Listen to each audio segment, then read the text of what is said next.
नमस्कार विद्यार्थी मित्रांनो, ओएसिसच्या ऑनलाईन प्लॅटफॉर्ममध्ये आपलं स्वागत आहे। या व्हिडिओमध्ये आपण पाहणार आहोत टी पेपर क्रमांक 1 व टी पेपर क्रमांक 2साठी अत्यंत महत्त्वाचा असणारा विषय म्हणजे मराठी व्याकरण। मराठी व्याकरणातील आपण वाक्प्रचार या टॉपिकच्या संदर्भाने चर्चा करणार आहोत। त्यामध्ये आपण 2013 ते 2025 या दरम्यान जे टी पेपर 1 आणि टी पेपर क्रमांक 2 झाले आहेत, या सर्व पेपरमधील वाक्प्रचारावर जेवढे प्रश्न विचारले आहेत त्या प्रश्नांचा सराव आपण एकाच व्हिडिओद्वारे करणार आहोत, जेणेकरून तुम्हाला त्याचा उपयोग होईल।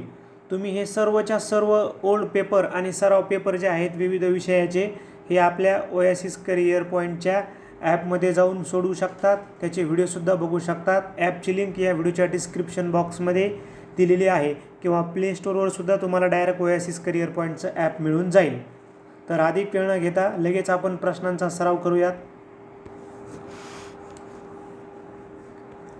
प्रश्न आहे आपला, गुन्हा करूनही कबूल न करणाऱ्या चोरास पोलिसांनी डॅश डॅश हे वाक्य पूर्ण करण्यासाठी योग्य वाक्प्रचार निवडा।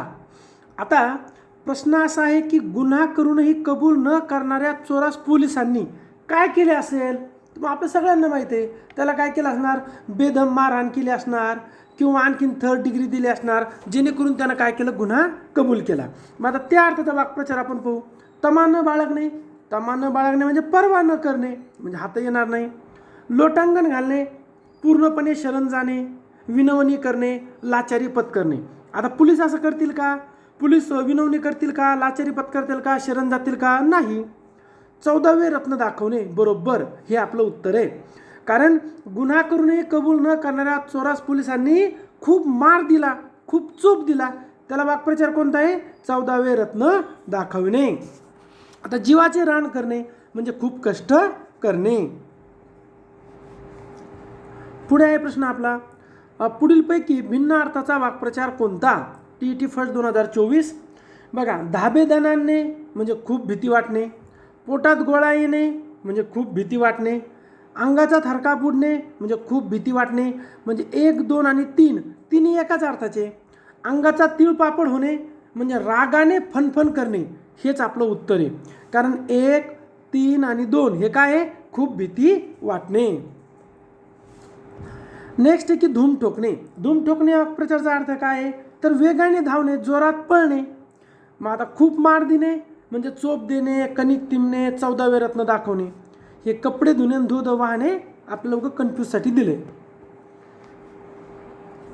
पुढे आहे की पुढीलपैकी योग्य वाक्प्रचार असला पर्याय कोणता? हात टेकणे, हेच उत्तर आपलं बरोबर आहे। कारण हात टेकणे म्हणजे निरुपाय होणे, नाईलाजाने माघार घेणे। कान फुटणे हे पण बरोबर आहे, म्हणजे ऐकू न येणे। मग या प्रश्नाचे उत्तर 2 दिलेत परीक्षा विभागानं, हात टेकणे आणि कान फुटणे। डोळे येणे म्हणजे असं काही नाही, हा सरळ एक आजार आहे। आणि नाक गळणे हा पण आपलं सर्दी होणं, बरोबर आहे। पुढे आहे की सर्वच कलाकारांचा अप्रतिम अभिनय पाहून प्रेक्षकांचे डॅश डॅश योग्य वाक्प्रचार कोणता? आता काय झालं असणार? प्रेक्षक काय झाले असणार? खुश झाले असणार ना, म्हणजेच काय झालं, डोळे निवणे म्हणजे समाधान वाटणे। हे डोळे येणे हा आता आजार आहे। डोळे भिडणे, नजर होणे, डोळे लागणे, डुलकी लागणे, थोडीशी झोप येणे। पुढचा प्रश्न आहे आपला, सरकारी आदेशाची डॅश डॅश तिला चांगलेच महागात पडले। काय? हस्तक्षेप करणे, ढवळाढवळ करणे होऊ शकतं, बघू आपण। विडा उचलणे, निश्चय करणे, प्रतिज्ञा करणे, हे तर होणारच नाही। पायमल्ली करणे, हां हेच आपलं उत्तर आहे। हे ढवळाढवळ करणे तेवढं बरोबर नाही, पण पायमल्ली करणे म्हणजे आदेशाचे पालन न करून आदेश देणाऱ्याचा अवमान केला, मग हेच उत्तर बरोबर आहे। राम म्हणणे म्हणजे मृत्यू पावणे। शब्दशः होणाऱ्या अर्थापेक्षा भिन्न व विशिष्ट अर्थाने रूढ झालेल्या शब्दसमूहाला काय म्हणतात? तर वाक्प्रचार, बरोबर आहे। आपण पाहिलं ना, जसं एक शब्दशः अर्थ घेऊयात, कणिक तिमणे। आता कणिक तिमणे याचा शब्दशः अर्थ काय झाला की आपण गव्हाचं पीठ घेतलं, त्यात पाणी टाकून त्याला मळलं आणि उंडा तयार केला, त्याला आपण कणिक तिमणं म्हणतो। आई म्हणते ना कधी कधी, कणिक तिमून घे। मग आता कणिक तिमणे असा शब्दशः अर्थ आहे का? नाही। तर कणिक तिमणे याचा रूढ अर्थ न घेता एक विशिष्ट आणि भिन्न अर्थ काय? खूप मार देणे। मग आता बाकी पाहू. सामासिक शब्द म्हणजे काय, तर शब्दाच्या एकत्रीकरणातून तयार झालेला शब्द. म्हणी म्हणजे वारंवार म्हणण्यात आलेला एक शब्द, एक वाक्य ज्याचा एक सिद्धांत तयार होतो. जसं अति तेथे माती. खूप आपल्या पूर्वजांच्या तोंडून ऐकून ऐकून ऐकून तो एक सिद्धांतच झाला. मग आपले घरचे सहज म्हणतात, अरे बाळा अति करू नको, माती होत असते. म्हणजेच काय, कुठल्याही गोष्टीचा अतिरेक वाईट असतो. जोड शब्द, जोडीने येणारे शब्द. मराठीत असे काही शब्द आहे ना, पहिला आला की दुसरा आपोआप येतो. जसं चढ उतार, बरोबर आहे. मग आपण म्हणतो ना, हा लय चढ उतार रस्ता ना. आता चढ म्हणजे एकदम वरती चढणे, उतार म्हणजे पूर्ण ढाळ. पण दोन विरुद्धार्थी पण सोबत आले की नाही, याला म्हणायचं जोडीने येणारा शब्द. आपण म्हणतो ना, नफा तोटा काय पाहून घेऊ, उठता बसता तो असं म्हणतो. म्हणजे हे शब्द असतात जोडीनं येणारे. बँकेच्या हिशोबात गडबड झाल्याचे मॅनेजरला कळाल्याने तेथील कारकुनाने डॅश डॅश योग्य वाक्प्रचार वापरून वाक्य पूर्ण करा. मग कारकुनान काय, तोंड घशी पडला का. तोंड घशी पडणे म्हणजे काय, ऐन प्रसंगी फसवणे, विश्वासघात करणे. थोडंसं बरोबर आहे, पुढे जाऊ. तोंडात शेण घालणे, पराकुटीची निंदा करणे, नाही आहे ना. तोंडचे पाणी पळणे, खूप भीती वाटणे, नाही. तोंड काळे करणे, बरोबर. तोंड काळे करणे म्हणजे कायमचं निघून जाणे. आपण ऐकलं असेल, तोंड काळं कर म्हणजे बघ तू निघून जाय. आता बँकेतील हिशोबात गडबड झाली, मॅनेजरला कळाल्याने तेथील कारकुनाने, क्लर्कनं काय केलं, तोंड काळं केलं म्हणजे कायमचा निघून गेला.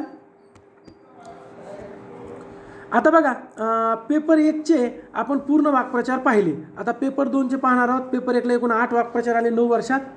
पेपर 2चे आता पाहूयात.